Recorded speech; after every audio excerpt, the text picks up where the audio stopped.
ప్రియులారా, దేవుని మహాకృపను బట్టి మనం కలిసి ఉదయకాలం ప్రార్థన చేయడానికి, అలాగే పరిశుద్ధమైన జీవంగన్న దేవుని ఆరాధన చేయడానికి దేవుడు చూపిన గొప్ప కృపను బట్టి, దేవుని కరుణాదయని బట్టి ప్రియులారా మన దేవుని స్తుతిస్తాం. దేవా మీకు ఆరాధన, శ్రేమి పొందనాలు. గొప్ప దేవ మీకు ఆరాధన, దేవ స్తోత్రం. అలాగే ఉదయకాలం ప్రార్థనలో పాల్గొంటున్న, మీటింగ్లో పాల్గొంటున్న ప్రతి ఒక్కరికి ప్రత్యేక వందనాలు. దేవుడు అదేంగా దీవించినాక ప్రియులారా మనం పరిశుద్ధ గ్రంథం, పరిశుద్ధాత్మలో ఆధారపడి ధ్యానిస్తాం. దేవుని యొక్క ప్రేమ ఎంతో గొప్పది, నిత్యమైన, శాశ్వతమైన ఆ దేవుని ప్రేమ లోతుగా మనం గ్రహించినట్టు పరిశుద్ధాత్మ దేవుడు మనకు సహాయం తెచ్చినాక ప్రియులారా మనం ప్రారంభంగా రోమీయులకు రాసిన పత్రిక 9వ అధ్యాయము 13వ దినములో ఒక మాట చదువుకొని ప్రియులారా మనం ముందుకు వెళదాం. ఇందులో గురించి నేను యాకోబును ప్రేమించదని సోదరు. కాబట్టి నేను యాకోబును ప్రేమించదని పరిశుద్ధ గ్రంథంలో స్పష్టంగా రాయబడింది. జీవగల దేవుడు యాకోబును ప్రేమించాడు. నూతన ఇశ్రాయేలుగా ఉన్న మనల్లో కూడా దేవుడు ప్రేమించాడు. దేవుడు లోకమును ఎంతో ప్రేమించాడు. కాబట్టి దేవుడు ప్రియులరా తల్లి గర్భములో యాకోబు ఉన్నప్పుడే ప్రేమించామన్నారు. మనం కూడా తల్లి గర్భంలో ఉన్నప్పుడే దేవుడు మనల్ని ప్రేమించాం, మనల్ని పిలిచాం, మనల్ని ఎన్నుకున్నామన్నమాట. ఆ దేవుని ప్రియులారా మనం స్తుతిస్తాం. కాబట్టి జీవగల దేవుడు యాకోబును ప్రేమించాం నిజమే, కానీ కన్నా తండ్రి అయిన ఇస్సాకు ప్రియులారా మనం చూస్తున్నట్లయితే జీవగల దేవుడు దేవునికి తన కుమారుడన్న యాకోబు పట్ల ఇంత గొప్ప ప్రణాళిక ఉందని గ్రహించలేనట్టు ప్రియులారా మనం ఆదికాండం 27వ అధ్యాయంలో మనం చూస్తున్నట్లయితే ఏసావును దీవించడానికి తండ్రికి ముందుకు వెళ్ళినట్టు ప్రియులారా మనం చూడవచ్చు. కానీ మనం గొప్ప విషయం ప్రియులారా మనం చూస్తున్నట్లయితే తండ్రి గ్రహించలేని పరిస్థితులు ఉన్నప్పుడు కూడా తల్లి గ్రహించామన్నమాట. తల్లి గ్రహించాం. ఇప్పుడు ఈ కాలంలో కూడా కొందరు ఉండవచ్చు దేవుని చిత్తం, దేవుని ప్రణాళిక గ్రహించలేని స్థాయిలో ఉన్నవారు ఉండవచ్చు. కాబట్టి దేవుని స్వరం విన్న వారికి దేవుని చిత్తం అర్థమైపోతుంది అనమాట. దేవుని స్వరం ఒకటి ప్రియులారా మనం చూసినట్లయితే ఇస్సాకును కూడా మనం తప్పొట్టడానికి వీల్లేదు.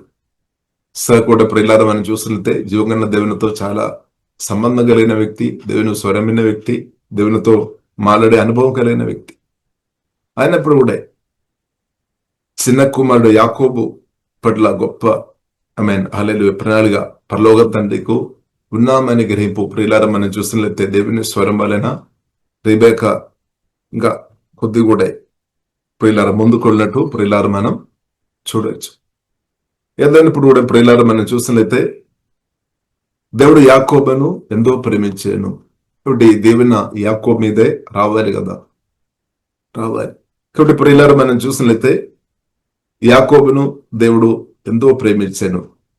ఇంకా ప్రియులారా మనం చూసినట్లయితే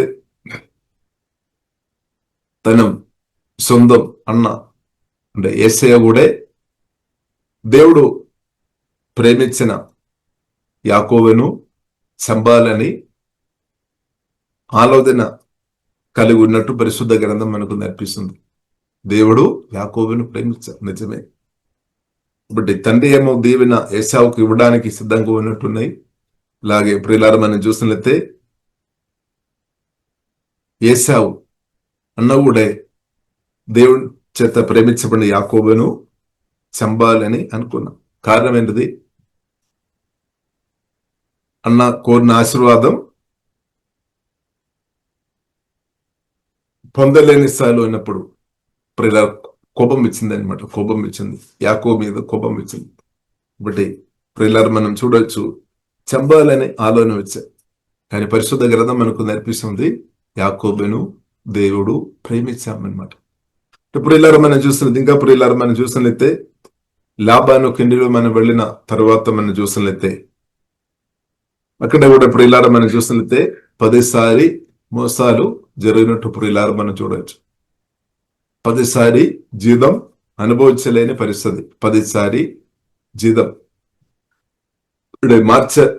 జీవితం ఇవ్వడానికి ఉన్న జీతం కరెక్ట్ అది ఆశీర్వాదం అనుభవించలేని పరిస్థితి. కానీ పరిశుద్ధ గ్రంథం మనకు నేర్పిస్తుంది దేవుడు యాకోబును ఎంతో ప్రేమించేది. పరిస్థితులు ఇలా ఉన్నప్పుడు కూడా దేవుని చేత ప్రేమించబడిన యాకోబు దేవుని అనుభవించినాక అంతే. దేవునికి పరిస్థితులు అలా ఉన్నప్పుడు కూడా ఇప్పుడు మనం చూడవచ్చు, జీవగల దేవుడు ప్రియులారా తండ్రి యొక్క దేవుని తల్లి యొక్క దేవుని యాకోబు అనుభవించినట్టు జీవగల దేవుడు ఉపకార్యం చేస్తున్నాడు స్తోత్రం. ఇంకా ప్రియులారా మనం చూసినట్లయితే తన అన్నయ్య యొక్క దేవుని కూడా యాకోబు అనుభవించినట్టు జీవగల దేవుడు ఏశావు హృదయాన్ని కూడా దేవుడు మార్చేసి పరిశుద్ధ గ్రంథం మనకు నేర్పిస్తుంది. ఒకప్పుడు ఒప్పంతో పవర్తున్నా కానీ జీవగల దేవుడు తన అన్న హృదయం కూడా దేవుడు మార్చేశాడు. ఎందుకంటే యాకోబు దేవుని అనుభవించడం దేవుని చిత్తం అనమాట. కాబట్టి ప్రియులారా మనం చూడవచ్చు, కాబట్టి యాకోబుకు దేవుడు నేర్పించాడు, దేవునితో ప్రార్థన చేసింది. 400 ప్రజలతో ఏశావు వచ్చినప్పుడు దాన్ని ఎలాగే అన్నయ్యను ఫేస్ చేయాలని యాకోబుకు దేవుడు నేర్పించాం. గిఫ్ట్ అని నేర్పించాం, ప్రార్థన చేశాం దేవునితో, ఇంకా చక్కని గిఫ్ట్ పంపించాం, బహుమానం ఇచ్చామన్నమాట. అన్నయ్యను గౌరవించామన్నమాట, ఏశావును గౌరవించాం. అన్నయ్య ప్రియులారా మనం చూసినట్లయితే యాకోబును దీవించాం, దేవునికి స్తోత్రం. కాబట్టి ప్రియులారా మనం చూసినట్లయితే దేవుని చేత ప్రేమించబడిన యాకోబు తండ్రి దీవెన, పరలోక తండ్రి దీవెన ముందే పొందాం, ఇంకా తండ్రి దీవెన పొందాం, తల్లి దీవెన పొందాం, అన్నయ్య దీవెన పొందాం. ఇంకా మనం చూసినట్లయితే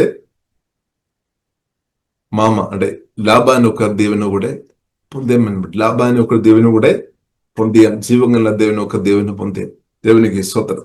అలాగే ఇప్పుడు ఇలా మనం చూసినట్లయితే దేవునితో సంబంధం కలిగి దేవ జ్ఞానం పొందిన యాకోబు పరిస్థితులను ప్రార్థన ద్వారా పరిశుద్ధాత్మ సహాయం పడిన, ఇంకా అది మాత్రం కాకుండా స్పష్టంగా యాకోబు చెప్తున్న మాట ఉంది, దేవదూతలు చాలా బలంగా సహాయం చేశామన్నమాట. తన బ్రతుకులో ప్రియులారా మనం చూసినట్లయితే దేవదూతలు అంటే ఏంజల్స్, దేవుని యొక్క దూతలు ప్రియులారా తన బ్రతుకులో తన ప్రయాణంలో ప్రియులారా ఎక్కువ సహాయం చేశాం. అంటే దేవుడు తన దూతలను పంపామన్నమాట, దేవునికి స్తోత్రం. దేవుడు తన గొప్ప దూతలను పంపామన్నమాట. ఎందుకంటే పరలోక తండ్రి యొక్క చిత్తం ప్రణాళిక జరగాలి, దాని కొరకు దేవదూతలు ప్రియులారా ఒక పరిచర్య యాకోబు అనుభవించామన్నమాట. ఇప్పుడు యాకోబు ఒక మాటల్లో ప్రియులారా ఆ మాటలు మనం చూడవచ్చు. తన ప్రయాణంలో దూతలు సహాయం, దేవదూతలు సహాయం చేశామన్నమాట. ఇప్పుడు యేసుక్రీస్తు రక్తం చేత కొనబడిన, కడగబడిన, వాక్యం ద్వారా పరిశుద్ధాత్మ వలన కొత్త జన్మించిన మన కూడా దేవదూతలు సహాయం జీవంగల దేవుడు సమృద్ధి దయచున్నాక. కాబట్టి దేవునికి గొప్ప దూతలు ఉన్నామన్నమాట, అంటే దేవదూతలు సహాయం చేస్తారు. కాబట్టి మనం చూడవచ్చు, ఆదికాండం ప్రియులారా మనం చూడవచ్చు 48 అధ్యాయము 16 వచనంలో మనం చూడవచ్చు. అనగా సమస్తమైన కీడులో నుండి నన్ను తప్పించిన దూత మా పిల్లలను ఈ పిల్లలను ఆశీర్వదించునుగాక. స్తోత్రం. అంటే యాకోబు చెప్పిన మాట అనమాట. హల్లెలూయా, దేవునికి స్తోత్రం. సమస్తమైన కీడులో నుండి నన్ను తప్పించిన దూత ఈ పిల్లలను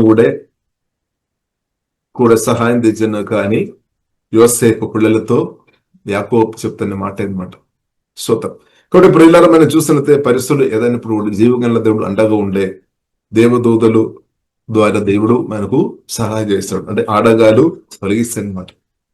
ఆడగాలు జీవగల దేవుడు తన దూతని పంపి ఎవడది తొలగించినాక అందే. ఇప్పుడు యేసుదామని వాడుకోవాలి, యేసు రక్తం వాడుకోవాలి, ఆత్మగడక వాక్యం వాడుకోవాలి, పరిశుద్ధాత్మ దేవుడు సహాయం చేస్తాడు. ఇప్పుడు ముందుకు ఉన్న ఈ ప్రయాణంలో దేవదూతలు ప్రియులారా గొప్ప దేవదూతలు యేసునామలో మనకందరకు అదేంగా సహాయం దయచేనాక దేవునికి స్తోత్రం, అదేంగా సహాయం దయచేనాక దేవునికి స్తోత్రం. ఇంకా ప్రియులారా మనం చూసినట్లయితే దేవుని చేత ప్రేమించబడిన యాకోబు ప్రియులారా మనం చూసినట్లయితే దేవుడు తన పేరు కూడా మార్చేసాం, ఇశ్రాయేలు. కాబట్టి కరువు కాలంలో కూడా జీవగల దేవుడు ఇశ్రాయేలు గాని తన పిల్లలు గాని దేవుడు అద్భుతంగా దేవుడు పోషిస్తామన్నమాట. దేవుడు అద్భుతంగా దేవుడు జీవగల దేవుడు పోషించాడు. ఇప్పుడు అదే దేవుడు మనల్ని కూడా తప్పకుండా పోషిస్తాడు. పరిస్థితులు ఏమైనప్పుడు కూడా మనల్ని పిలిచిన దేవుడు సర్వశక్తి ముందు సర్వజ్ఞాని జీవం కలిగిన దేవుడు మనను తప్పకుండా పోషిస్తాడు. కాబట్టి ప్రియులారా మనం చూస్తున్నైతే వృద్ధాభ్యంలో ఉన్న యాకోబు ప్రియులరా తన కుమారు యోసేపు పిలిచామన్నమాట. యోసేపు బ్రతికి ఉన్నామని గుడ్ న్యూస్ విన్నాము. యోసేపు దగ్గరికి వచ్చామన్నమాట. యోసేపు దగ్గరికి వచ్చాం, ఫరో ముందు నిలబడుతున్నాం. ఇప్పుడు ఫరో ముందు వచ్చినప్పుడు ప్రియులారా మనం చూసినట్లయితే రాజు అయిన ఫరో ముందు యాకోబు దేవుని చేత ప్రేమించబడిన యాకోబు వచ్చి నిలబడినప్పుడు ప్రియులారా మనం చూడవచ్చు, యాకోబు దేవునితో క్లోజ్ ఉన్న యాకోబు ఏం చేశారు, దీవించామన్నమాట. ఫరోను దీవించామన్నమాట. ఫరోను దీవించాం అంటే ప్రియులారా మనం చూడవచ్చు, యాకోబు తన బ్రదర్లో దీవెన ప్రియులారా దీవెన ఇద్దరిలో దీవించుకొని ముందుకు వెళ్లే వ్యక్తిగా ఉన్నట్టు ప్రియులారా మనం చూడవచ్చు. ప్రియులారా మనం చూడవచ్చు, తన సొంతం అన్నయ్య ఒకరోజు బయట పని చేసి వచ్చినప్పుడు అలసి వచ్చినప్పుడు నేను అనుకున్నా నేను చనిపోతామని. కానీ అలాంటి సమయంలో సొంతం అన్నయ్య కూడా ప్రియులారా మనం చూసినట్లయితే యాకోబు చక్కని ఆహారం ఇచ్చి దీవించాము. అది మాత్రం కాకుండా గొప్ప దీవెన పొందేమన్నమాట. దేవునికి స్తోత్రం. పరిశుద్ధ గ్రంథం ఎంత సత్యం, ఎంత కరెక్ట్. ఏదైతే మనం విత్తనాలు పెడతారో దాని కొత్త వస్తుంది అన్నమాట. ఇప్పుడు మనం చూసినట్లయితే దేవజ్ఞానాన్ని బట్టి దేవునికి స్తోత్రం. కాబట్టి దేవుని స్వరం మనం వినేవారు ఉండాలి. దేవునికి స్తోత్రం. కాబట్టి మనం చూసినట్లయితే ఆహారం ఇచ్చి గొప్ప దీవెన ఉంది. కాబట్టి పరిశుద్ధ గ్రంథం మనకు నేర్పిస్తుంది. హెబ్రీయులకు రాసిన పత్రిక 13వ అధ్యాయంలో మనం చూడవచ్చు. అబ్రహాం కూడా మనం చూసినట్లయితే ఆహారం పెట్టామన్నమాట. దేవదూతలని తెలియలేదు కానీ పెట్టాం. కాబట్టి ప్రియులారా మనం చూసినట్లయితే గొప్ప దీవెన పొందేది. దేవునికి స్తోత్రం. కాబట్టి మన్ముడైన ప్రియులారా మనం చూస్తే యాకోబు కూడా ప్రియులారా మనం చూసినట్లయితే ఆహారం పెట్టే విషయంలో పెడకలేదన్నమాట. ఆహారం సిద్ధపరిచే విషయంలో కానీ పెట్టే విషయంలో వెనకలేదు, కొంచెం ముందుగా ఉన్నట్టు ప్రియులారా మనం చూడవచ్చు. సిద్ధపాటు కలిగినట్టు ప్రియులారా మనం చూడవచ్చు. కాబట్టి ఆహారం పెట్టాము అంటే తన అన్నయ్యను కూడా దీవించామన్నమాట. యాకోబు మేలు చేస్తున్న వ్యక్తిగా ప్రియులారా మనం స్పష్టంగా మనం చూడవచ్చు. తన తండ్రి ఏసావును ఎక్కువ ప్రేమించినప్పుడు కూడా తండ్రితో హృదయంలో కోపం లేదు. ఎంత గొప్పది స్తోత్రం. కాబట్టి ప్రియులారా అందుకొరకు పరిశుద్ధ గ్రంథం మనకు నేర్పిస్తుంది, తండ్రి దేవుని పొందాం, తల్లి దేవుని పొందాం అన్నమాట. మనమైతే మన పరిస్థితి ఎలాగే, మనమైతే తండ్రి మనల్ని ప్రేమించలేదు అంటే లేదంటే తల్లి ప్రేమించలేదంటే పరిస్థితి ఏమవుతుంది? మనం కొన్నిసారి కోపం చూపిస్తారు, నన్ను ప్రేమించలేదని కంప్లైంట్ చెప్తారేమో, సనుగుతారేమో, గుణుగుతారేమో. మగమందు కూడా కోపం ఉందా బయటకు క్రియల ద్వారా చూపలేదని కూడా మొగం చూసినట్లయితే తెలిసిపోతుంది. కానీ ప్రియులారా మనం చూసినట్లయితే యాకోబు అలాగే లేదనమాట. దేవునికి స్తోత్రం. ఎందుకంటే జీవగల దేవుని నుండి నేర్చుకొని ముందుకు వెళుతున్నాం అన్నమాట. కాబట్టి తండ్రి దేవుని పొందాం, తల్లి దేవుని పొందాం, అన్నయ్య దేవుని పొందాం, దేవునితో ముందుకు వెళుతున్నాం అన్నమాట. లాభాన్ని ఒక దేవుని కూడా పొంది. దేవునికి స్తోత్రం. కాబట్టి ప్రియులారా మనం కూడా పరిశుద్ధాత్మ వలన అర్థం చేసుకోవాలి. దేవునికి స్తోత్రం. ఇక్కడ ప్రియులారా మనం చూస్తాం. కాబట్టి యాకోబుకు జీవితం ప్రియులారా మనం చూస్తాం, జీవించే హృదయం దేవుడు డెవలప్ చేసినట్టు ప్రియులారా మనం చూడవచ్చు. జీవించే హృదయం, పరిస్థితి అనుకూలం లేదు అయినప్పుడు కూడా దీవించే హృదయం. దేవునికి స్తోత్రం. అది దేవుని కృప వలనే దీవించే హృదయం దేవుడు మనకు అనుగ్రహించినాక తండ్రిని దేవుడిలో పరలోక తండ్రిలో అది సమృద్ధి మనం కనిపిస్తుంది. దీవించే హృదయం. ఆదికాండం 1వ అధ్యాయం మనం చదువుతున్నప్పుడు మనకు అర్థం, దీవించే తండ్రి, పరలోక తండ్రి, దీవించే తండ్రి అనమాట. కాబట్టి జీవగల దేవునితో కలిసి బ్రతున్న వారు కూడా దీవించే వారుగా మార్చబడితే అనమాట. ఇప్పుడు మనం కూడా దీవించేవారు ఉండాలి. తండ్రిను దీవించేవారు ఉండాలి, తల్లిని దీవించేవారు ఉండాలి, భర్తను దీవించేవారు ఉండాలి, భార్యను దీవించాలి, ఇంకా అన్నయ్యను దీవించాలి. ఇప్పుడు అన్నయ్య ఏం చేస్తారు, భర్తను కూడా దీవిస్తారు, లేదంటే శిష్యును కూడా దీవిస్తారు. దేవునికి స్తోత్రం. కాబట్టి దీవించే హృదయం దేవుడు మనకు అనుగ్రహించినాక ఇంకా మామయ్యను దీవించాలి, అత్తను దీవించాలి. కోడలు గాని, అల్లుడు గాని, పిల్లలు గాని, భానుడు వారిని కూడా యేసునామములో దీవించాలి. అప్పుడు మనం దీవెన అనుభవిస్తాం అనమాట. ఏది విత్తనాలు పెడతారు అదే పంట వస్తుంది అనమాట. ఇప్పుడే ప్రియులారా మనం చూస్తున్నట్టు, ఇక్కడే ప్రియులారా మనం చూస్తున్నట్టే రాజు వచ్చి ముందు నిలబడిన గాని యాకోబు మాత్రం మునకలేదు దీవించే విషయంలో. కాబట్టి మనం చూస్తున్నట్టే రాజు మీరు నన్ను దీవించాలని చెప్పడం లేదు, కానీ దీవిస్తున్నాం అనమాట. అడుగు పెట్టినప్పుడే దీవిస్తున్నాం అనమాట. అంటే మంచి ఆపర్చునిటీ వాడుతున్నాం అనమాట. రాజు వచ్చి నిలబడుతున్నాం, రాజు దగ్గరికి వచ్చాము, కలుస్తున్నాం అనమాట. చూడండి, మనం ఎంతో మంది ప్రతిరోజు మనం కలుస్తున్న వారం, లేదా కొందరు మన దగ్గర వస్తారము, మన వారి దగ్గర వస్తున్నారు. కాబట్టి మనం దీవిస్తున్నామా? మనమేమో నన్ను దీవించాలి, నన్ను దీవించాలి, నన్ను దీవించాలని మనం ఎక్కువ కోరుతున్నారేమో. మనం చూస్తున్నట్లయితే అదే మన ఎక్కువ ప్రార్థన కూడా, ప్రభువా నన్ను దీవించము, నన్ను దీవించము, నన్ను దీవించము, ఇదే ప్రార్థన. కానీ ఎంతమందిని దీవిస్తున్నారు? ఎంతమందిను దీవిస్తున్నారు? ప్రత్యేకంగా ప్రియులారా మనం చూసినట్లయితే క్రిస్తువును కలిగిన ఆత్మ సంబంధమైన ఆశీర్వాదాలు కలిగిన మనం ఎంతమందిను దీవిస్తున్నాం? ఆత్మ సంబంధమైన ప్రతి ఆశీర్వాదం తండ్రి దేవుడు క్రిస్తు ద్వారా మనకు అనుగ్రహించారు.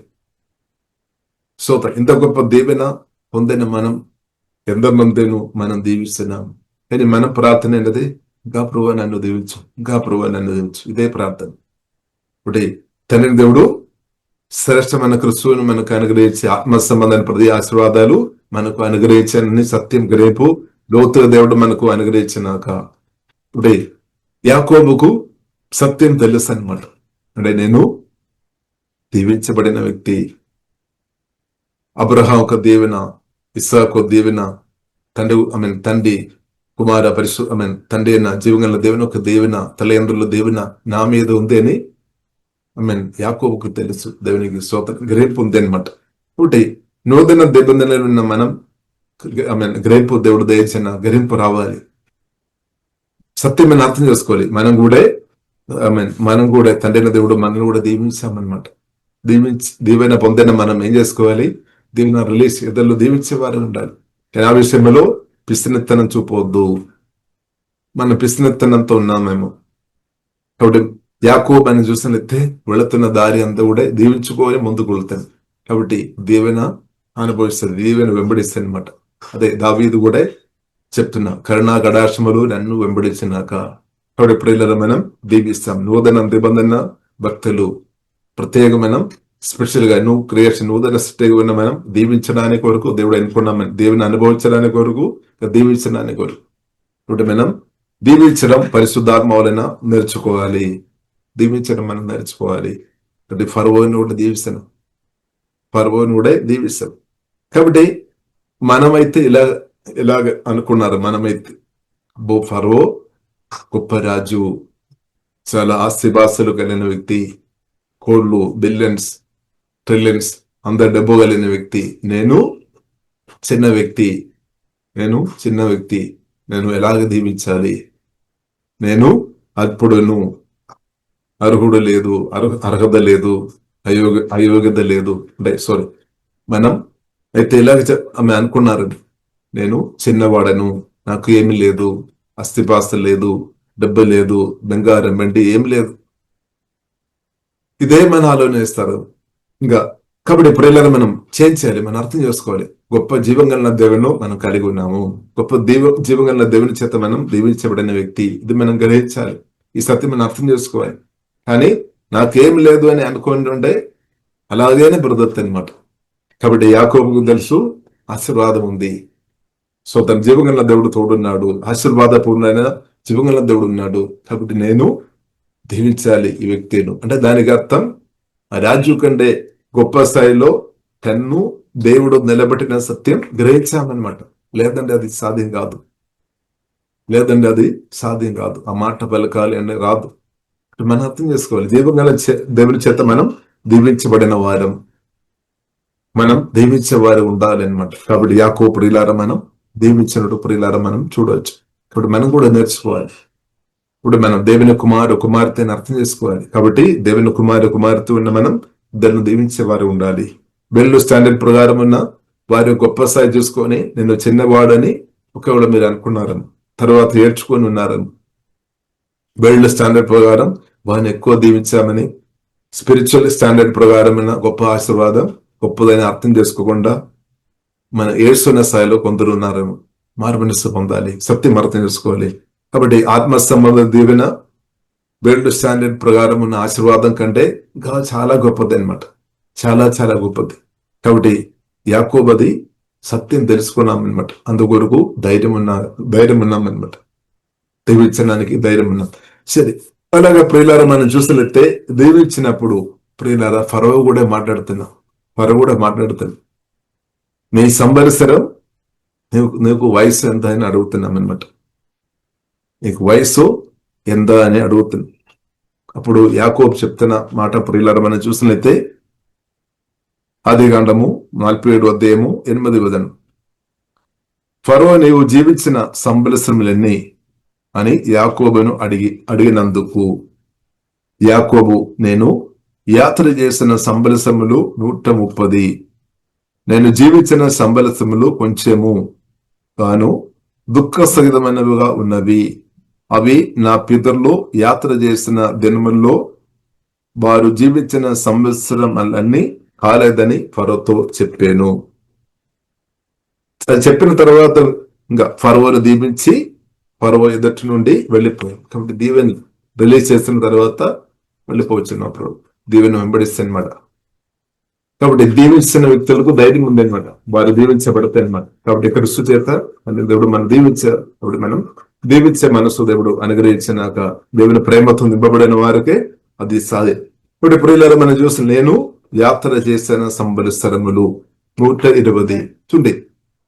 కాబట్టి దేవుడు యాకోబును ప్రేమించారు. నూతన ఇశ్రాయేలు మనల్ని దేవుడు ప్రేమించారు. కాబట్టి యాత్ర చూడండి, ఆ మాట ప్రియులారా మనం గమనించాలి. కాబట్టి ప్రియులారా దేవుడు గొప్పగా దీవించాం. కానీ ప్రియులారా మనం చూస్తుంటే యాకోబు చెప్తున్నమాట నేను యాత్ర అంటే పరదేశి అనమాట. యాత్రగలం మనం కూడా అర్థం చేసుకోవాలి. మనం యాత్ర చేస్తున్నాం, మన పరదేశలం. ఇప్పుడు ఈ ప్రయాణంలో మనం ఏం చేసుకోవాలి? దేవుని చిత్తమైనది దాన్ని దీవించుకొని వెళ్ళాలి అన్నమాట. దాన్ని దీవించుకొని వెళ్ళాలి. తర్వాత ప్రియులారా మనం చూసినట్లయితే 48 అధ్యాయంలో ప్రియులారా మనం చూడవచ్చు. 48 అధ్యాయంలో ప్రియులారా మనం చూడవచ్చు. ఎఫ్రైమ్ మనస్స అంటే యోసేపు ఒక చిన్న యోసేపు ఒక పిల్లలను యోసేపును దీవించినట్టు ప్రియులారా మనం చూడవచ్చు. యోసేపు ఒక పిల్లలు అంటే యాకోబు ఒక మన్మడు అంటే వారిని కూడా దీవించామన్నమాట. ఎఫ్రైమును దీవిస్తున్నాం, మనస్సును కూడా దీవిస్తున్నాం. హల్లెలూయా. కాబట్టి దీవెన ప్రియులారా రిలీజ్ చేసిన వ్యక్తి ఉన్నట్టు ప్రియులారా మనం చూడవచ్చు. ఇంకా 49 అధ్యాయంలో ప్రియులారా మనం 49 అధ్యాయంలో ప్రియులారా మనం చూసినట్లయితే యాకోబు ఉన్న ఇశ్రాయేల్ తన పిల్లలందరినీ పిలిచామన్నమాట. పిల్లలందరినీ పిలిచి ఒక్కొక్కరిను దీవించినట్టు అందే దినములో మీకు సంభవింపబోవు సంగతులను మీకు తెలియజేసేది అని చెప్పి ప్రార్థన చేసుకొని ప్రతి ఒక్కరితో మాట్లాడినట్టు ప్రయోజన ఆత్మలో పలికినట్టు ప్రియులారా మనం చూడొచ్చు. ఈ విషయంలో మనం చూసినట్లయితే ఇస్సాక్ అంటే కొంచెం కూడా టాప్ లెవెల్లో ఉన్నట్టు ప్రియులారా మనం చూడవచ్చు. ఇస్సాకు ప్రియులారా మనం చూసినట్లయితే చిన్న కుమారుని యాకోబు గురించి చిన్న ప్రదేశం ఎక్కువ పొందలేదేమో. కానీ వృధాభ్యమలో ఏసావు అని అనుకున్నాం. ఏసావు గొప్పగా దీవించబడితే అని అనుకున్నాం. కానీ యాకోబు ఒక వృద్ధాభ్యమలో ప్రియులారా మనం చూసినట్లయితే కరెక్ట్, తన ప్రయోజనం చాలా కరెక్ట్ అనమాట. మనం చూడవచ్చు. యోసేపు కూడా ప్రియులారా మన యోసేపు కంట కూడా ఇంకా కొద్ది కూడా ఇంకా దేవుని స్వరం విన్నట్టు కూడా ప్రియులారా మనం చూడవచ్చు. ఎందుకంటే యోసేపు ప్రియులారా మనం తన ఇద్దరు పిల్లలను మనస్సే ఎఫ్రైమును ముందుకు తీసుకుని వచ్చామన్నమాట.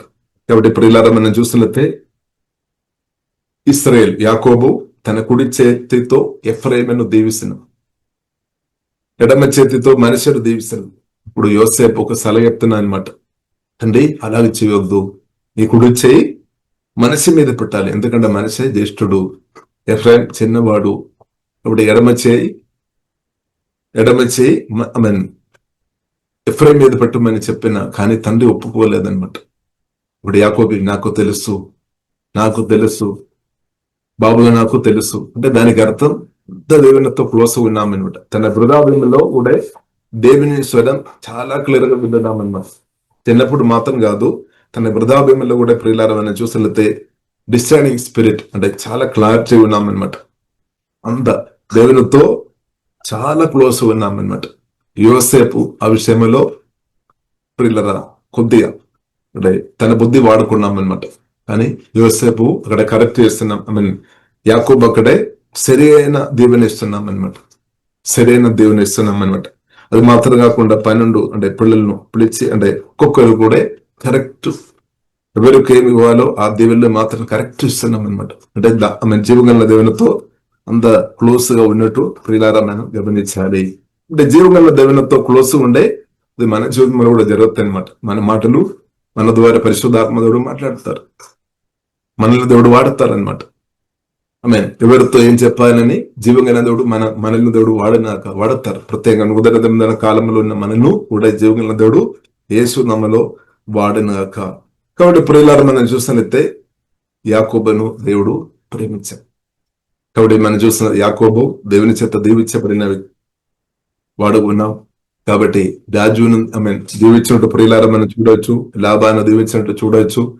అలాగే ప్రియులారా మనం చూసినట్లయితే తన పిల్లలను దీవించినట్టు ప్రియులారా మనం చూడవచ్చు. మన్మలు వారు అంటే మనస్సే యోసేపు వారిని కూడా దీవించినట్టు ప్రియులారా మనం చూడవచ్చు.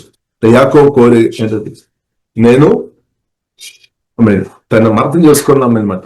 నా సమయం దగ్గర అయింది అంటే మరణ దినం దగ్గర అయింది, నా మరణం దగ్గర అయింది అని యాకోబు అర్థం చేసుకున్నాం. నేను కూడా పితరులతో చేర్చబడతాయి. దానికి ముందు ఏం చేశారు? కాబట్టి ఇస్సాకు కూడా మనం చూస్తున్నాం. వృధాభ్యం వచ్చినప్పుడు పిల్లల్ని పిలిచామన్నమాట. ఏశావుని పిలిచి దీవిస్తున్నాం అనమాట. ఎందుకంటే నేను తర్వాత వారు ఈ భూమిలో ఆశీర్వాదకరంగా ఉండాలి, అనేకులు దీవించే వ్యక్తి ఉండాలి తండ్రి కోరుతున్నాం అనమాట. ఇప్పుడు మనం కూడా కోరుకోవాలి, మన పిల్లలు మనం దీవించేవారు ఉండాలి, దేవుని ప్రేమతో నింపబడి దీవించేవారు ఉండాలి. ఆ దీవెన తరతరాలు యేసునామములో కొనసాగించినాక. ఇప్పుడు విషయంలో యాకోబు కూడా చాలా ఫెయిత్ఫుల్ గా ప్రియులారా పనిచేస్తున్నట్టు ప్రియులారా మనం చూడవచ్చు. కాబట్టి ప్రియులారా మనం చూస్తాం దేవుని చేత ప్రేమించబడిన యాకోబు చూడండి. ఆదికాండము 59 అధ్యాయము 33వ వచనం. యాకోబు తన కుమారులు ఆజ్ఞాపించుట చాలించి మంచం మీద తన కాళ్ళు ముడుచుకొని ప్రాణం విడిచి తన సోజలు వద్దకు చేర్చబడాను. 50 అధ్యాయంలో చూసినట్లయితే యోసేపు కూడా మరణించినట్టు ప్రియులారా మనం చూడవచ్చు. కాబట్టి ప్రియులారా మనం చూసినట్లయితే దేవుడు యాకోబును ఎంతో ప్రేమించాడు. కాబట్టి ఇదైనా ప్రేమ అంటే ప్రాణం పోయాం కదా సోదరు. కాబట్టి ప్రియులారా మనం అర్థం చేసుకోవాలి. హెబ్రీయులకు రాసిన పత్రికలో మనం చూడవచ్చు, దేవుడు శిల్పిగా అనిపించిన పునాదులు గల పట్టణం కొరకు అబ్రహాము ఎదురు చూసాం, ఇస్సాకు ఎదురు చూసాం, యాకోబు ఎదురు చూసాం అనమాట. దానికి అర్థం ఏంటది? దేవుని చేత ప్రేమించబడిన వ్యక్తికు 130 సంవత్సరం దాకా మాత్రం కాదు, తర్వాత కూడా నిత్యం యుగాలు కూడా ఆశీర్వాదాలు కొనసాగించబడతాయి అనమాట. ఇప్పుడు ప్రియులారా మనం చూసినట్లయితే అంటే దానికి అర్థమైనది మరణం తర్వాత కూడా దీవెన ఉంది అనమాట. దీవెన దేవుని ప్రేమ, దేవుని యొక్క దీవెనలు మరణం తర్వాత కూడా అనుభవించుకోవచ్చు. స్తోత్రం. అంటే మరణం దాన్ని ఆపలేదనమాట. యేసు కొరకు మరణాన్ని జయించాము, మరణాన్ని సాతాను తన మరణం ద్వారా ఓడించాం. కాబట్టి యేసు క్రీస్తు మరణాన్ని జయించాం, పునరుద్ధానుడు. కాబట్టి ఇప్పుడు ఇలా క్రీస్తునందు కాబట్టి మనం నిరీక్షణ కోల్పోవద్దు. 1 దశలోనికి రాసిన పత్రిక 4వ అధ్యాయంలో చూడవచ్చు, నిరీక్షణ లేని ఇద్దరు వల్లే మనం దుఃఖంతో ఉండవద్దు. ఒకటి ప్రియుల 50 అధ్యాయములు మనం చూడవచ్చు. దాదాపు 40 రోజుల దాకే యాకోబు కొరకు ఏడ్చినట్టుగా ప్రియుల మనం చూడవచ్చు. చూడండి 50 అధ్యాయము, అదే గండం 50 అధ్యాయంలో చూడవచ్చు. యోసేపు తన తండ్రి ముఖం మీదే పడి అతని గురించి ఏడ్చి అతని ముద్దు పట్టుకోనెను. తర్వాత యోసేపు సుగంధ ద్రవ్యములతో తన తండ్రి శవమును సిద్ధపరచవలెనని తన దాసుడైన వైద్యులకు ఆజ్ఞాపించాను. గనక వైద్యులు ఇశ్రాయేలును సుగంధ ద్రవ్యములతో సిద్ధపరచురి. సుగంధ దైవములతో సిద్ధపరచబడు వారి కొరకు దినములు సంపూర్ణమగునట్లు అతని కొరకు 4 దినములు సంపూర్ణమాయెను. అతని గురించి ఐగుప్తులు 70 దినములు అంగలార్చురి. అంటే 70 years దాకే వారు ఏడ్చుకొని ఉన్నామన్నమాట. అంటే ఆ బాధతో. కాబట్టి మొదటి దశలోకి రాసిన పత్రిక 4వ అధ్యాయంలో యేసు రక్తం చేత కొనబడిన మనతో పరిశుద్ధాత్ముడు చెప్తున్న మాట ప్రియులారా మనం గమనించాలి. క్రిస్తమైన నిద్రించిన వారి గురించి మనం అర్థం చేసుకోవాలి. ప్రత్యేక క్రిస్తు నందు నిలిచిన మనకు యేసుక్రీస్తు 2వ రాకడలో వారు మొదటి లేస్తారు, తర్వాత బ్రతి ఉన్నవారు. ఇప్పుడు మరణం కాబట్టి యేసుక్రీస్తు 2వ రాకడలో యేసుక్రీస్తు వచ్చినప్పుడు కొందరు బ్రతికిన స్థాయిలో ఎత్తపడే వారు ఉన్నారు. ముందు క్రిస్తును నిలిచిన వారు ధనులని పరిశుద్ధ గ్రంథం మనకు నేర్పిస్తుంది. కాబట్టి ఇప్పుడు ఇలా మనం అర్థం చేసుకోవాలి. దేవుడు యాకోబును ఎంతో ప్రేమించును. కాబట్టి మరణం ప్రాణం పోయిన తర్వాత కూడా జీవగల దేవునితో సంబంధంలో కొనసాగించబడితే అని సత్యం ప్రియులారా మనం అర్థం చేసుకోవాలి. కాబట్టి మరణం ఎండు కాదనమాట. మరణం మన ఆత్మీయ జీవితానికి, శారీరక మరణం మన ఆత్మీయ జీవితానికి ముగింపు కాదు.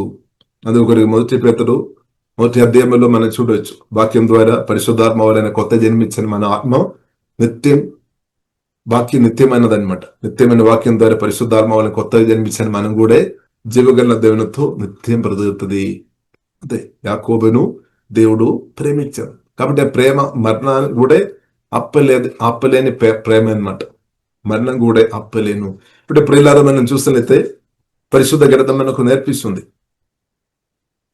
ప్రకటన గ్రంథము 19వ అధ్యాయం ప్రియులారా మనం చదివాము. గొర్రెపిల్లొక బిందుకు వచ్చే గొర్రెపిల్లొక బిందుకు పిలువబడిన వారు ధన్యులని. దానిలో యాకోబు కూడా వస్తారనమాట. అబ్రహాం వస్తారు, ఇస్సాకు వస్తారు, యాకోబు కూడా వస్తారు. కారణం ఏంటది? వారు జీవంగల దేవునితో కలిసి బ్రతికాము అంటే దానికి అర్థం జీవంగల దేవుడు దేవుని చేత పిలువబడి దేవుని కొరకు బ్రతికిన వారును మర్చిపోయే దేవుడు కాదనమాట. మర్చిపోయే దేవుడు కాదు. కాబట్టి ప్రియులను మనం అర్థం చేసుకోవాలి. కాబట్టి భూమిలో మనం ఉన్నప్పుడు దేవుడు దీవిస్తాడు, మంచి కుటుంబ జీవితాలు అనుగ్రహిస్తాడు, భార్యను దేవుడు అనుగ్రహిస్తాడు, భర్తను దేవుడు అనుగ్రహిస్తాడు, పిల్లలను దేవుడు అనుగ్రహిస్తాడు, కుటుంబ జీవితాలు అంతా దేవుడు దీవిస్తాడు, ఆరోగ్యం ఇస్తాడు, బలం ఇస్తాడు, కాపాడుతాడు, ఆహారం ఇస్తాడు. అన్ని విధంగా దేవుడు తన దూతల ద్వారా మనకు చాలా సహాయం చేస్తాడు. అంతా కరెక్టే. కాబట్టి ప్రాణం పోయిన తర్వాత కూడా ప్రియులారు జీవగల దేవుడు ప్రాణం మరణం జీవగల దేవుడు నియమించామన్నమాట ఆదాము ఒక పాపాన్ని బట్టి. కాబట్టి అది కూడా ఒక ఆశీర్వాదం అనమాట. క్రిస్తునందు నిద్రించుకోవడం అది కూడా ఒక గొప్ప ఆశీర్వాదం. ఎందుకంటే సిన్ఫుల్ నేచర్, ఈ పాపం శరీరంతో నిత్యం బ్రతకొద్దని జీవగల దేవుడు కోరుతున్నాం. అందుకొరకు దేవుడు ఏం చేస్తాడు? మహిమ శరీరం ఇస్తాడు. రోమిలకు రాసిన పత్రిక 8వ అధ్యాయం 23వ వచనంలో ప్రియులారా మనం చూడవచ్చు. కాబట్టి ప్రియులారా మనం మరణం అంటే దేవుని కుమార్తె మనం భయపడవద్దు. మరణాన్ని పరువు జయించాం. మరణం తర్వాత కూడా క్రిస్తును తెచ్చిన తర్వాత కూడా యుగాలు జీవగల దేవునితో బ్రతుకుంది అని సత్యం పరిశుద్ధాత్మ వలన మనం అర్థం చేసుకోవాలి. ఉదయ యాకోబును దేవుడు ఎంతో ప్రేమించాడు అని రోమిలకు రాసిన పత్రిక 9వ అధ్యాయం 13వ వచనంలో మనం చదివి. ఇప్పుడు యాకోబును ప్రేమించాం, దేవుడు లోకమును ఎంతో ప్రేమించాం. అలాగే యేసుక్రీస్తు కూడా స్పష్టంగా చెప్పాం, నేను తండ్రి నన్ను ప్రేమించినట్టు నేను కూడా మిమ్మల్ని ప్రేమిస్తున్నా. అదే యోహాను సువార్త 10వ అధ్యాయంలో చూడవచ్చు. మంచి కాపరి గొర్రెల కొరకు ప్రాణం పెట్టి ప్రేమించాం. కాబట్టి ప్రియులారా యాకోబును మనం చూసినట్లయితే దేవుడు ప్రేమించాం, కానీ ప్రాణం పెట్టి ప్రేమించలే. కానీ నిన్ను జీవగల దేవుడు అంటే యేసుక్రీస్తు ప్రాణం పెట్టి ప్రేమించారు. ఇంకా దానికంటే గొప్ప ప్రేమ బైబిల్ మనకు నేర్పిస్తుంది. దానికంటే గొప్ప ప్రేమ లేదు. కాబట్టి ప్రాణం కంటే మనం దేవుడు ప్రేమించామన్నమాట. ప్రాణం పెట్టి ప్రేమించామన్నమాట. అమూల్య రక్తం కార్చామన్నమాట. కాబట్టి ఆ దేవుని కుమార్తె ఉన్న నిన్ను అస్సలు మర్చిపోలేదన్నమాట దేవుడు. కానీ మనం కొన్నిసారి మనం అనిపిస్తేమో మనకు ఆశీర్వాదాలు లాభాన్ని ఇందులో మనం చూడవచ్చు. 10 సార్లు జీతం ఆశీర్వాదం పొందలేని పరిస్థితుల్లో దేవుడు ప్రేమిస్తున్నారా? దేవుడు తోడు ఉన్నారా? దేవుడు తోడు ఉండే ఎందుకు జరగాలి? ఇస్సాకు పెద్ద కుమారును దీవించడానికి వెళుతున్నాయి. యాకోబుకు అప్పుడు ఆలోచన వస్తుంది, దేవుడు నన్ను ప్రేమిస్తున్నామా? దేవుడు నిన్ను ప్రేమిస్తున్నామా? దేవుడు ప్రేమిస్తున్నామంటే ఎందుకు ఇలాగ జరుగుతుంది? కాబట్టి ప్రియులారా, మన అర్థం దేవుడు ప్రేమించాం, అందుకొరకు దేవుడు తన దూతను పంపాం. ఆఖరికి ప్రియులారా మనం చూసినట్లయితే తండ్రి చేస్తే, తల్లి చేస్తే, ప్రియులారా ఇంకా అన్నయ్య చేత, ఇంకా మామ లాభాన్ని చేత, మీన్ ఇంకా అనేకులు దీవించే వ్యక్తిగా జీవం కలిగిన దేవుడు మార్చాం, దేవుడు వాడుకున్నారనమాట. కాబట్టి దేవుని ప్రేమ ఎంత గొప్పదని ప్రియులారా మనం అర్థం చేసుకోవాలి. కాబట్టి ప్రాణం పోయిన తర్వాత కూడా ప్రియులారా మనం చూసినట్లయితే యాకోబుతో ఉన్న ప్రేమ కొనసాగించబడుతుంది అనమాట.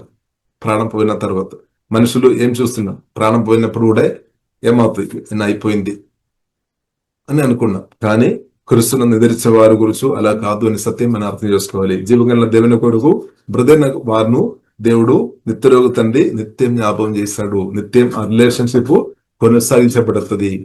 సత్యం ప్రియులారా మనం అర్థం చేసుకోవాలి. ఇప్పుడు దానికంటే గొప్ప ఆశీర్వాదం ఏమీ లేదు.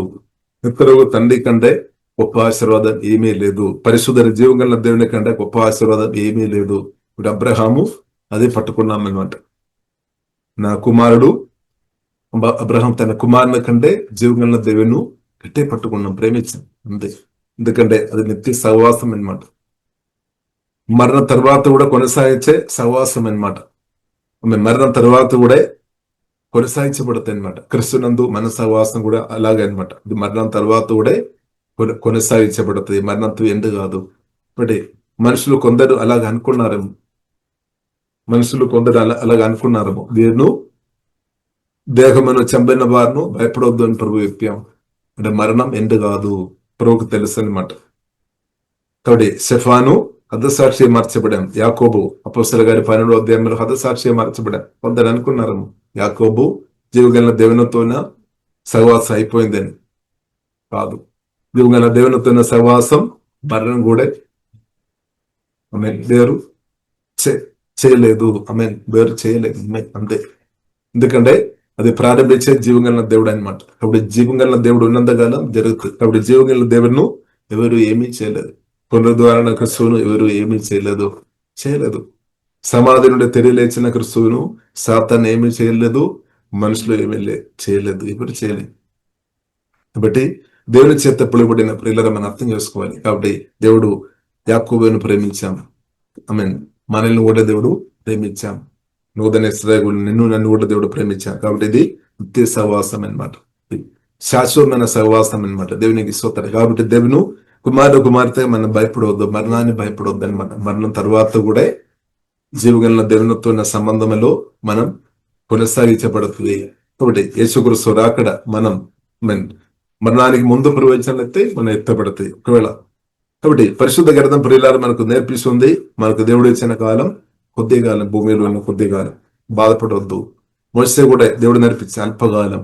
కాబట్టి మోసే క్యాల్కులేట్ చేశాం, ముఖ్యమైన దేవునితో నేను నిత్యం బ్రతకాలి, అదే మంచి తీర్మానం. కాబట్టి మనం ఏ తీర్మానంలో మనం ఉన్నాం? అల్పకాలం, కొద్ది కాలం సుఖం అనుభవించుకొని జీవగల దేవుని ఇష్టం లేని పనులు వేసుకొని మనం బ్రతున్నామా? లేదంటే దేవునికి ఇష్టడుగా ఇష్టాలుగా మనం బ్రతున్నామా? ఎలా ఉంది మన బ్రతుకు? దేవునికి స్తోత్రం. మన బ్రతుకు ఎలాగుంది? ప్రియులారా మనం చూసినట్లయితే యాకోబును దేవుడు ఎంతో ప్రేమించాడు. అంటే తన ప్రాణం పోయే దాకా మాత్రం కాదు, తర్వాత కూడా ఆ ప్రేమ కొనసాగించబడుతున్నాం అనమాట. అందుకొరకు ప్రియులారా ఫిబ్రవరిలో రాసిన పత్రిక ప్రియులారా మనం అది కూడా చదివి నేను ముడిస్తాను. ఫిబ్రవరిలోకి రాసిన పత్రిక 11వ అధ్యాయము ప్రియులారా 9వ వచనం ప్రియులారా మనం చూస్తున్నట్టే 11వ అధ్యాయము 9వ వచనం ప్రియులారా మనం ఒకసారి మనం 9-10 వచనం. విశ్వాసమును బట్టి అతనును అతనితో వాగ్దానమునకు వారసులైన ఇస్సాకు యాకోబు, అంటే అబ్రహాంతో ఇస్సాకు యాకోబు అనువారును గుడారములో నివసించుచు అనులు దేశములు ఉన్నట్టుగా వాగ్దత్త దేశములో పరివాసులై ఎలైనగా దేవుడు దేనికి శిల్పి ధర్మానుగుడ ఉన్నాడో పునాదులు గల పట్టణం కొరకు అబ్రహాం ఎదురు చూచున్నాం. అబ్రహాం మాత్రం కాదు, ఇస్సాకు యాకోబు కూడా ఎదురు చూశామన్నమాట. అందుకొరకు ఆ మాట నుండి అర్థం చేసుకోవచ్చు. యాకోబు ఒక మాట నుండి నేను యాత్ర చేస్తున్నాను, నా గమ్యం ఇది కాదనమాట. స్తోత్రం. ఎందుకంటే దేవుని చేత నేర్చుకున్నాం అనమాట. దేవుని చేత కాబట్టి మనం కూడా పరిశుద్ధాత్మ దేవుడు మనం కూడా నేర్పించినాక, కాబట్టి మనం ఇప్పుడు ఉన్న ఇల్లు ఓకే మీ సొంత ఇల్లు అని చెప్తున్నారు. అది సత్యమైనది. దేవుడు చెప్పి నమ్మించిన పునాదుల గల పట్టణం మాత్రం స్థిరంగా నిలబడుతుంది. మిగిలిన ఏది కూడా స్థిరంగా లేదనమాట. మనం స్థిరంగా లేదు. స్తోత్రం. కాబట్టి మన సత్యం అర్థం చేసుకోవాలి. కాబట్టి మన హృదయం జీవగల దేవునితో కనెక్ట్ చేసుకోవాలన్నమాట. ఇప్పుడు కొందరు మనం చూసినట్లయితే ఆస్తిపాస్తులను జీవగల దేవుని కన్నా ఎక్కువ ప్రేమిస్తున్న స్థాయిలు ఉన్నారేమో. స్తోత్రం. బండి బంగారం కానీ ఆస్తిపాస్తులు అది ఉండే చాలు సక్సెస్ఫుల్ అని అనుకున్నారేమో. నో ప్రిల్లర్. ఆస్తిపాస్తులు మనకు అవసరం, ఇల్లు మనకు అవసరం, అంత అవసరం. కానీ దానికంటే మనకు అవసరం జీవగల దేవుడు అని సత్యం పరిశుద్ధాత్మలైన ప్రియులారా మనం అర్థం చేసుకోవాలి. కాబట్టి అబ్రహాం గాని, ఇస్సాక్ గాని, యాకోబు గాని జీవగల దేవునితో వారు ఒక సహవాసం మెయింటైన్ చేశామన్నమాట. రిలేషన్ కాపాడామన్నమాట. కాబట్టి మనం కూడా జీవగల దేవునితో సహవాసం కాపాడుకోవాలి. ఎలాగే కాబట్టి దేవుని చిత్తం మనం చేయాలి. వేరే మార్గం లేదు. పరిశుద్ధాత్మని మనం ఒక్కపరచవద్దు. యేసు రక్తంలో మనం ఆశ్రయిస్తాం, యేసునామలో ఆశ్రయిస్తాం. కాబట్టి దేవునికి ఇష్టరాలుగా ప్రతి కృప దేవుడు మనకు అనుగ్రహించినాక. కాబట్టి దేవునికి ఇష్టరాలుగా బ్రతున్న వారి గురించి 1 యోహాను రాసిన పత్రిక 2వ అధ్యాయం 17వ వచనములో స్పష్టంగా రాయబడింది. దేవుని చిత్తం చేసేవారు నిరంతరం నిలుచును. అంటే నిరంతరం జీవగల దేవునితో సహవాసములో కొనసాగించబడతాయి. అది నిత్య ఆశీర్వాదం అని సత్యం ప్రియులారా మనం అర్థం చేసుకోవాలి. కాబట్టి దేవుడు యాకోబును ఎంతో ప్రేమించాడు, మనల్ని కూడా ఎంతో ప్రేమించాడు. అంటే మనం అర్థం చేసుకోవాలి. కాబట్టి 130 సంవత్సరం తర్వాత దేవుని ప్రేమ అయిపోయిందని కాదు, తర్వాత కూడా అది యుగాలు కొనసాగించబడుతుంది. కాబట్టి ప్రేరణ గ్రంథము 19వ అధ్యాయము ప్రియులారా మనం చూస్తున్నది 19వ అధ్యాయం 9వ వచనం. మరి అతడు నాతో ఇలాగే చెప్పాను, గొర్రె పిల్ల పెళ్లి మందుకు పిలువబడిన వారు ధన్యులని వ్రాయము. మరి ఈ మాటలు దేవుని యథార్థమైన మాటలని నాతో చెప్పాను. కాబట్టి మనం చూసినట్లయితే ఆ గొర్రె పిల్ల యుద్ధలో అబ్రహాం వస్తారు, ఇస్సాకు వస్తారు, యాకోబు వస్తారు, హానోకు వస్తారు. పాత నిబంధనలో జీవగల దేవుని కొరకు ఇష్టం చేసుకొని దేవునితో కలిసి బ్రతైన వారందరూ వస్తారు. ఇంకా మనకు తెలియలేని, మన వినలేని అనేక పేర్లు కూడా ఆ రోజు బయటపడుతుంది. మనకు తెలియదు చాలా విషయాలు. కాబట్టి ఇంకా అనేక భక్తులు వస్తారు. ఇంకా దాని ప్రాముఖ్యంగా ప్రియులారా మనం చూసినట్లయితే యేసుక్రీస్తు అనమాట. మహిమాపురుడైన రాజులకు రాజైన యేసుక్రీస్తు మొదటిగా. తర్వాత మనం చూసినట్లయితే పెళ్లి కుమార్తె అంటే జీవగల దేవుని సంఘం. ఇప్పుడు యేసు రక్తం ద్వారా కడగబడి పరిశుద్ధంగా బ్రతుకుతున్న దేవుని చిత్తం చేసుకొని ఎత్తబడిన సంఘం సెకండ్ అనమాట. దేవుడు తర్వాత మనం చూసినట్లయితే పాత నిబంధన భక్తులు జీవగల దేవుని కొరకు బ్రతికిన వారు అందరూ ఒక్క చోటుకు వస్తారనమాట. దేవునికి స్తోత్రం. హల్లెలూయా. వారందరూ అదే దేవుని రాజ్యం, ఒక్క రాజ్యం, రాజ్యం, శాశ్వతమైన రాజ్యం, ఒక్క చోటుకు అందరినూ తండ్రి జీవగల దేవుడు రప్పిస్తాడనమాట. దేవునికి స్తోత్రం. అది ఎంతో ఆనందం. దేవునికి స్తోత్రం. అది కూడా మనం చూస్తున్నట్లయితే మహిమ శరీరములో, మహిమ అనుభవములో, స్తోత్రం, మహిమ అనుభవములో దేవునికి స్తోత్రం. అది దేవుని చిత్తం అనమాట, తండ్రి చిత్తం అనమాట. దేవునికి స్తోత్రం. కాబట్టి దేవుడు మనల్ని కూడా సిద్ధపరుస్తున్న దేవునికి స్తోత్రం. కాబట్టి నిరీక్షణ లేని ఇద్దరు వల్లే దుఃఖంతో ఉండవద్దు. క్రిస్తునందు ఎవరైనా నిద్రించినప్పుడు నిరీక్షణ లేని ఇద్దరు వల్లే దుఃఖంతో, బాధతో, నిరాశతో కృంగి ఉండవద్దు. దేవుడి చిత్తమైన రోజాక మనం బ్రదైనట్లు దేవుడు తన దూదల ద్వారా కాపాడినట్టు. తర్వాత కూడా నిత్యం జీవగల దేవునితో ఉన్న సంబంధం క్రిస్తు నిద్రించిన తర్వాత కూడా సంబంధం కొనసాగించబడుతుంది. ఇంకా గుడ్ న్యూస్ ఏంటది? క్రిస్తునందు మీ యొక్క స్నేహితులు గాని, చుట్టాలు గాని, తల్లిదండ్రులు గాని, బ్రదర్ గాని, సిస్టర్ గాని క్రిస్తునందు నిద్రించిన వారు ఎవరైనా నిద్రించిన వారి ముందు ఉండే వారిని కూడా ఇప్పుడు మనం నమ్మకంగా బ్రతికి యేసుక్రీస్తు అక్కడ ఎత్తబడిన గుబ్బలు ఉండే వారిని కూడా ఆ రోజు చూడవచ్చు అనమాట. దేవునికి స్తోత్రం. అది కూడా ఒక ఆశీర్వాదం అనమాట. దేవునికి స్తోత్రం. హల్లెలూయా. నిత్యం చూడవచ్చు అనమాట. దేవునికి నిత్యం దేవుని చూడవచ్చు. ఇక దేవుని కొరకు బ్రతుకుతున్న వారిని కూడా నిత్యం చూడవచ్చు అనమాట. దేవునికి స్తోత్రం. నిత్యం వారితో బ్రతకవచ్చు. ఇది నిత్య సహవాసం, నిత్య తండ్రి యొక్క నిత్య ప్రణాళిక సత్యం పరిశుద్ధాత్మ నిన్న ప్రియులారమైన అర్థం చేసుకోవాలి. అందుకొరకు యాకోబును తల్లి గర్భంలో ఉన్నప్పుడే దేవుడు ప్రేమించాం. కాబట్టి ఆ ప్రేమ తన మరణం. కాబట్టి మనం చూడవచ్చు యోసేపు వారందరం సుగంధ ద్రవ్యంతో తన శరీరం అంతా సిద్ధపరిచినట్టు ప్రియులారా మనం చూడవచ్చు. కాబట్టి తర్వాత కూడా యాకోబుతో ఉన్న ఆ తండ్రి యొక్క జీవగల దేవుని యొక్క ప్రేమ కొనసాగించబడుతుంది అనమాట. అదే దేవుని ప్రేమ అనమాట.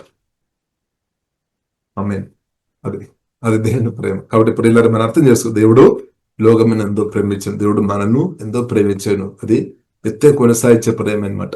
అది ఆపడానికి మనుషులకు కానీ, సాతానికి కానీ, పరిస్థితులకు కానీ, ఇంకా మరణానికి కూడా సాధ్యం కాదనమాట.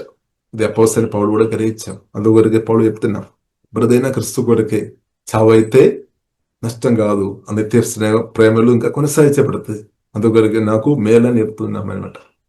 పరిశుద్ధాత్మ పౌలు అది గ్రహించామన్నమాట. కాబట్టి మనం కూడా గ్రహించాలి. కాబట్టి ఇప్పుడు యేసుక్రీస్తు సుజీవంగా దేవుడు మనం చూస్తే ఎన్నుకున్నాము. కాబట్టి కొన్ని రోజుల కొరకు కాదు, 70 సంవత్సరం కొరకు కాదు, 120 కాదు, 130 కూడా కాదు, నిత్యం కొరకు అనమాట. నిత్యం నీవు నేను జీవగల దేవునితో ఉండాలి. అది దేవుని ప్రేమ. కాబట్టి ఈ ప్రేమ ముందు ప్రియులారా మన జీవితాన్ని సమర్పిస్తాం. ఇంకా దేనికన్నా గొప్ప ప్రేమ ఏమీ లేదు.